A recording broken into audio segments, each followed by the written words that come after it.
Good afternoon and welcome to Lester Percussion Studio, once again reporting from Marine Military Academy in Harlingen, Texas. Today I want to talk about how to get students who are just beginning on the Mallet keyboards to reading notes on the page.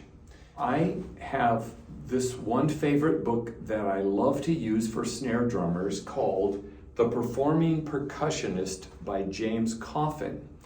And near the end of the book, at the back end of the book, there is Introduction to Keyboard. And you've hopefully seen my other lesson, how I start players on keyboard, and I never said in that video that that is pretty much all rote taught.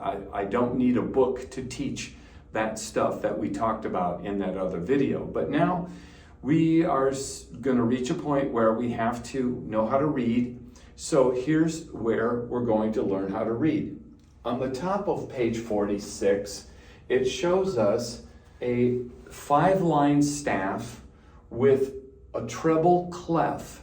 And the treble clef defines the letter names of the staff in treble clef. So it shows you from a low G, which is often the lowest note on orchestra bells, up to a high C, 2 ledger lines above the staff, which ought to take us up to probably the top of the bells. So they're showing us all the possible notes of the orchestra bells. We're only going to focus on this entire page on 3 of them. And we've talked about the C major scale, so we're starting the C major scale here. So the lowest line on the staff is the letter E. And if you see that there's a note on the bottom line of the staff, that's a letter E. The note under that, under the staff, is D. And a ledger line, which is an extension of the staff, takes us down to C, which is known as middle C. It's the middle C on the piano keyboard. And on most mallet instruments, it's your lowest C. Now, I thought I would demonstrate this. Here's my C on this keyboard.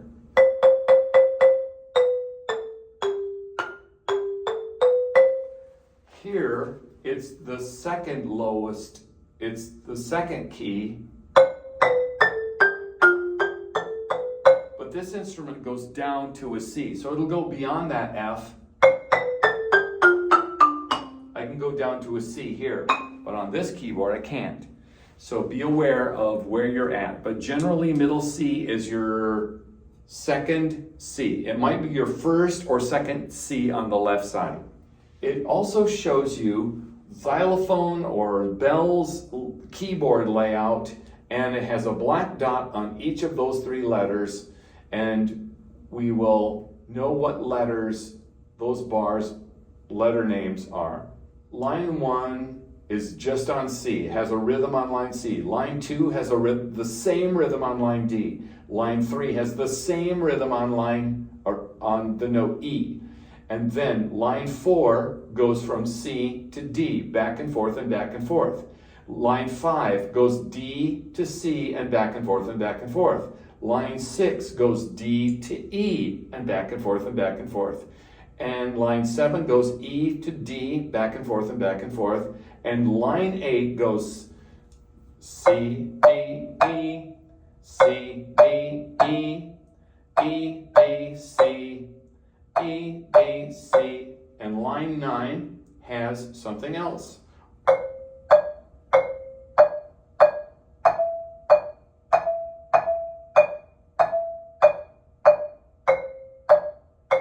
And at the bottom of the page, it shows you a 5-line staff with black note heads and a line underneath for you to put the letter name of those notes on that staff.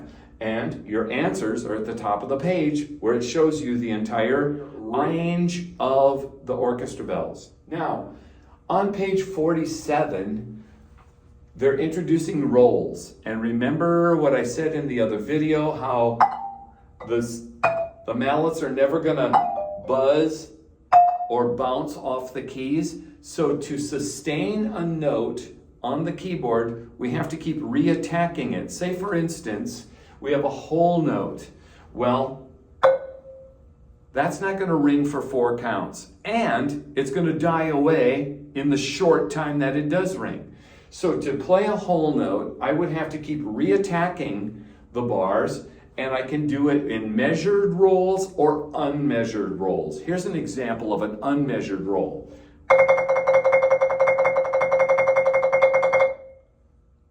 Okay, I wasn't thinking any specific rhythm, but now I could play it in 16th notes and make it a specific rhythm like this. 1 E into 2 E into 3 E into 4 E into 1. Or I can go faster, six tuplets. 1, 2, 3, 4. That makes my roll a little thicker. Okay, so for beginners though, you might have them play 8th note rolls like this. 2, 3, 4, 1.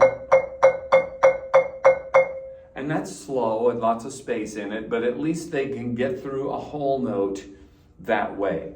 And we'll work on other rhythms later when they're ready. Okay, so exercise 1 at the top of page 47 is roll exercises on the 3 notes that we've just been doing. Line 2 has quarter notes and whole note. Quarter note, whole note. Quarter note, whole note. Quarter notes, whole note. Okay, using the 3 notes that we've been using. Then line 4 is in 3/4 time. So we have a new time signature, and that one goes like this. 1, 2, 3, 1, 2, 3, 1, 2, 3, 1, 2, 3, 1, 2, 3, 1, 2, 3, 1, 2, 3, 1, 2, 3, off. Whoops, didn't mean to trill there, but I took my eyes off the keys. All right, so good exercises. Now, turn the page to page 48, and we're going to add 2 more notes. So at the top of page 48, we're going to add the notes F and G. So line 1, we're going to learn the notes F and G. 1, 2.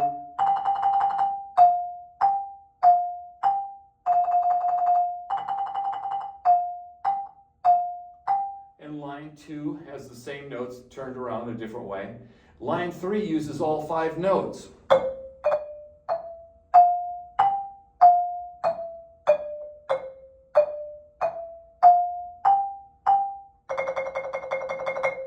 Okay, now that is what I would call a mini scale. That's usually the first 5 notes of a major scale. 1, 2, 3, 4, 5, 4, 3, 2, 1. I'm counting the number names of the notes of the scale. And at the bottom of the page, there's a waltz for Kim.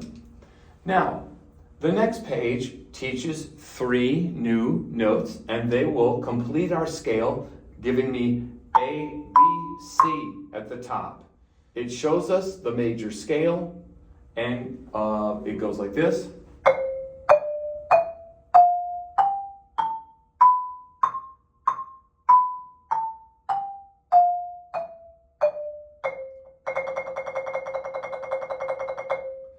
And then we practice exercise 1, just our 3 new notes.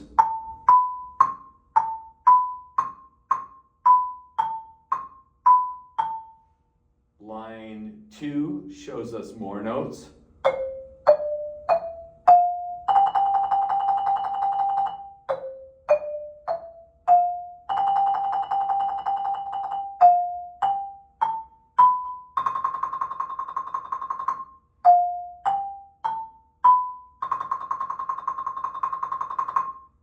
And at the bottom of the page, it shows us a chord. And they show us that on a major scale, if I play the first note, the 3rd note, and the 5th note all together like this, I get a C major chord. But in our book, since beginners usually don't hold multiple mallets, 2 mallets in one hand like this, we're going to play the chord melodically, and that's called an arpeggio. It goes like this. 1, 2, 3, 1, 2, 3, 1, 2, 3, 1, 2, 3, roll 2, 3, off, So that's an exercise at the bottom of the page so we know what an arpeggio is on the C major, a C major arpeggio. Okay. And then on page 50, there are more exercises to do in the key of C. Reading the notes that we've just learned to read, and we've just learned to read 8 different notes spelling out the C major scale. On page 51 are 4 little songs that are on the C major scale that they can learn to read. And that's all there is in this book for an introduction to reading notes on the Mallet keyboard. So what do you do after this? Well, the Performing Percussionist Book 2 is the next logical thing to add if you like this series and you have more time with your students to get into Book 2, then that would be one good choice. Another good choice would be if your band has a combined method, you can go to that and continue wherever the band is in the book. The percussionist should be able to quickly associate things that they've learned here to the band book. And the only issue I would see is wind players that are beginners are developing their embouchure and breathing and tone, so they often play whole notes. And a percussionist, as I just said, will have to somehow sustain through a whole note to match that. So with the blessing of your band director, I would start with 8 notes. 1, 2, 3, 4, 1. That would be the easiest roll. Then as they get more coordinated, you could go 1, 2, 3, 4, 1, or 1, 2, 3, 4, 1, or 1, 2, 3, 4, 1. So I can play 6 tuplets on each beat. Okay, so I can thicken up my roll in different ways. And then I could even do an unmeasured roll. 1, 2, 3, 4, 1, 2, 3, 4, 1. I can play out of time, just as fast as I can play and hold it steady. Here at our school, we're using this one, Accent on Achievement by John O'Reilly and Mark Williams. And as you can see on the cover, there's horns and trumpets and saxophones and flutes and clarinets and trombones. And so your drummers can join in wherever the wind players are and quickly figure out what they need to know. And there are other full band method books that they should be able to quickly adapt to and learn to play. So, teachers and students, keep on working on your stuff, get better and better, and don't forget, please like and subscribe to Lester Percussion Studio and check out some of my other videos that are there for you to peruse and see what's on your mind, what you'd like to research, whether it be snare drum, drum set, keyboards, accessories. Watch some of my performances, watch some videos of compositions that I've written. And so stay tuned and we'll see you next time. Bye.